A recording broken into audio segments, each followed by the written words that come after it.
Loneliness is usually treated as something broken. When someone spends a lot of time alone, concern appears almost automatically. People assume sadness, emptiness, or social failure. Yet the paradox of loneliness is that for some people, being alone is not a wound but a condition that reveals things others rarely notice.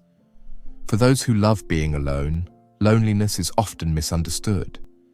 Their solitude is not always an absence of connection, but a refusal of shallow connection. They have learned, sometimes slowly and painfully, that being surrounded by people does not guarantee feeling understood. In comparison, being alone feels honest. There is no need to perform, explain, or adjust. Silence becomes a place where the self is not diluted. This is where the paradox begins. Loneliness, which is supposed to weaken a person, can sometimes strengthen them. Time alone forces attention inward. Thoughts are no longer interrupted. Emotions are felt fully instead of being distracted away. Over time, this can lead to self-knowledge, emotional clarity, and a stronger sense of identity. What others see as isolation may, in fact, be a form of grounding. There is also a quiet freedom in loneliness. When no one is watching, comparison fades. Expectations loosen. Life slows down.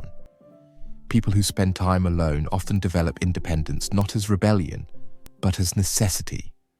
They learn how to sit with discomfort, how to entertain their own mind, and how to survive silence without panic. These are not small skills. They are learned through loneliness, not despite it.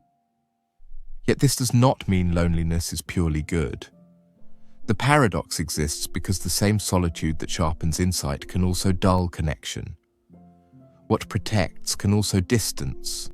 People who love being alone often walk a thin line between peace and withdrawal. They may find clarity in solitude, but hesitate when closeness demands vulnerability. Loneliness gives them control, and control feels safe, but safety can quietly limit depth. Still, it would be unfair to frame their experience as avoidance or deficiency. For people who love being alone, loneliness often becomes a private language. It is something they understand from the inside, shaped by experience rather than theory. They know its weight, but they also know its quiet usefulness. Loneliness teaches patience. It slows perception. It forces attention onto things that are usually drowned out by conversation and noise. In this way, it can deepen a person's relationship with time, thought, and memory. This deepening is not dramatic. It happens gradually, almost invisibly.